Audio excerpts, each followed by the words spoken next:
Hi, I'm Mark Massa and this is my last lecture.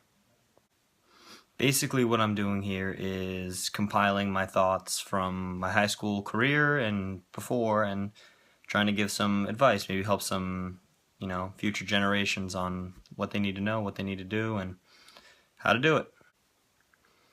I don't know how to incorporate title slides into iMovie, so I'm just gonna, say it.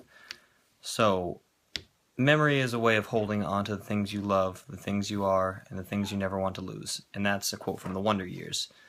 And basically, what that means is memories are always a thing that you're going to hold on to throughout your life. Even if it's told through others, you're still going to vaguely remember a part of that.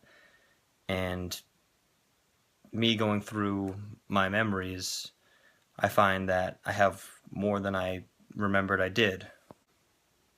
I'd have to say my favorite memory is when I was like 9 years old, I went on a cruise with some kids from my baseball team and my family, and we went to the Caribbean, a few different islands, stopped in every once in a while, and I just remember it being like a lot of fun. Like we had a blast. We went on beaches, we went on islands, explored a bunch of places. There was this club called Adventure Ocean, and it was just basically a place where a bunch of kids gathered, and we just were kids. We played around, went rock climbing, did all kinds of crazy stuff that kids like to do, and that's just one of my most fond memories. Not, I'm sure I have more memories and better memories, but that's the one that stood out most to me when I was thinking of my most fond memory. Ponkwitz taught me a lot. It's taught me that high school's not that bad. It can be really easy if you just, pay attention in class, do your work and stuff. And I think high school students think it's a lot harder than it really is. We think that, Ponquit stinks, and Ponquit's the worst place ever, and it's the worst school, but we kind of have it really easy there. Like, even, like, the teachers, everybody's really nice.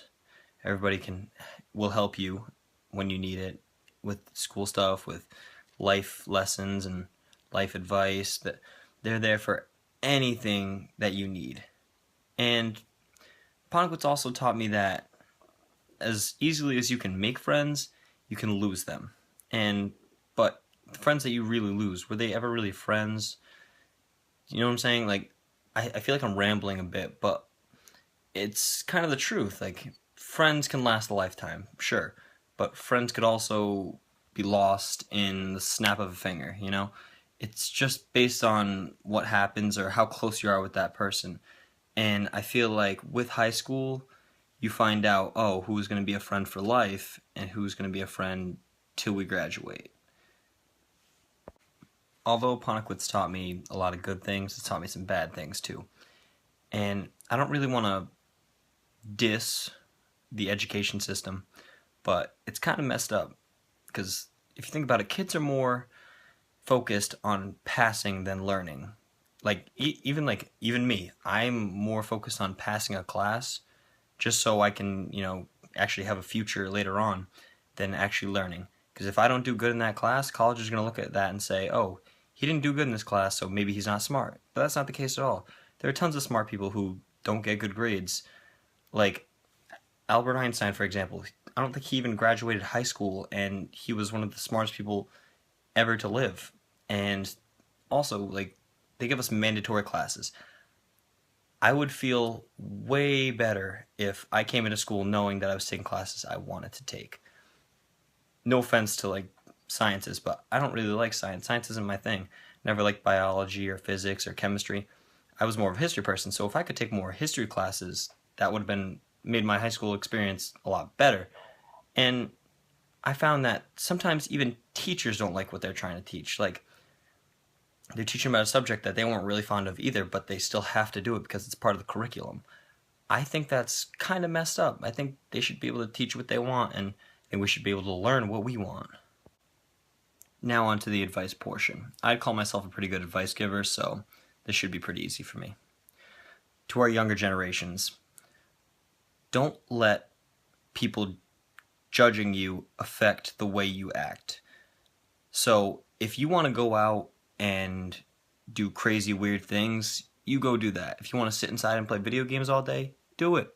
If you want to go out and party with all your friends and try and act cool or do what you want, you do what you want. Don't let anybody dictate what you want to do, what makes you happy. If people are bringing you down by judging you and that affects you, then you're not going to enjoy yourself in high school or in anything in life. So just don't take what people think about you to heart. Think about yourself and make yourself better by not listening to them. They're irrelevant. Do what you want to do. And into our generation, we don't have much time left of schooling, and we're going to step into the real world soon. All this crazy taxes and buying a house and all this kind of crazy stuff. Look at it in a positive way. Look at it as an opportunity, everything, no matter what it is.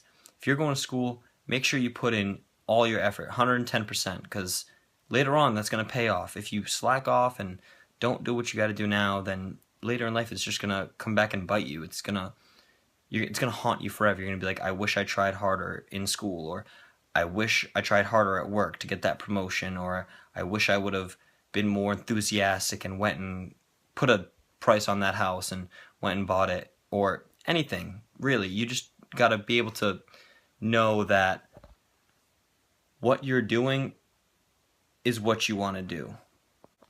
I just want to give the time right now to say thank you to my parents, because throughout my whole high school career, they've kind of been my rock to fall back on. Whenever anything went wrong and I was like freaking out and breaking down, they were always there to be like, it's going to be okay, just work harder and you'll get what you want.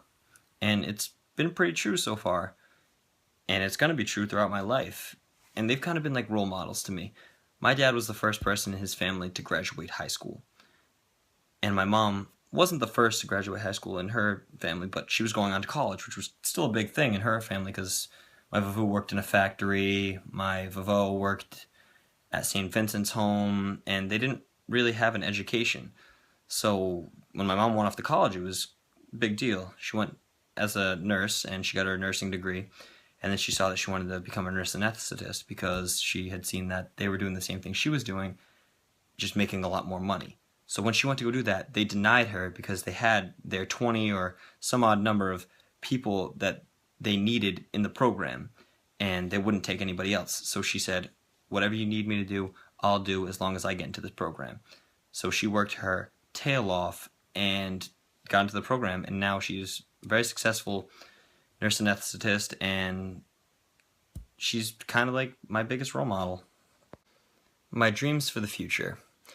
This is kind of a tough one because my dreams have changed thousands of times since I could even remember. Most recently, though, and this sounds weird, but I really want to be a YouTuber.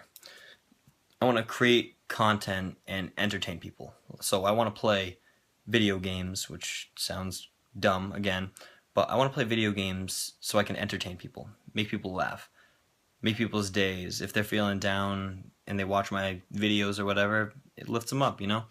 And that was kind of an unrealistic dream, but it's still a dream. And so my main dream is probably to become a computer engineer at some big company like Apple or Google or something cool like that, so that I can develop and help in the creation of iPhones or Google or anything like that. Something big. I want to be something big. Someone that's remembered for something. My first maxim, and I don't even know if it's considered a maxim, is a quote that I don't really know who said, but it always just kind of was there and stuck with me.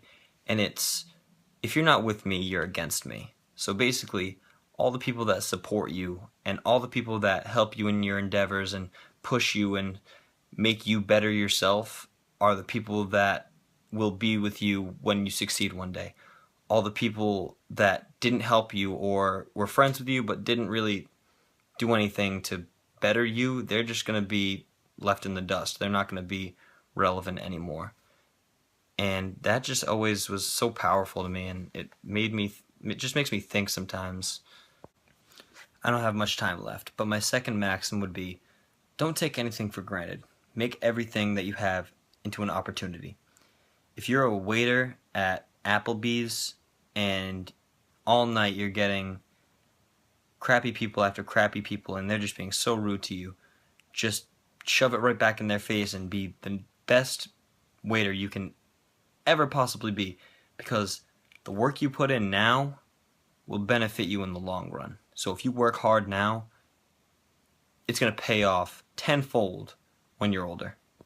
I'm sorry this is longer than 10 minutes, Mrs. Braga.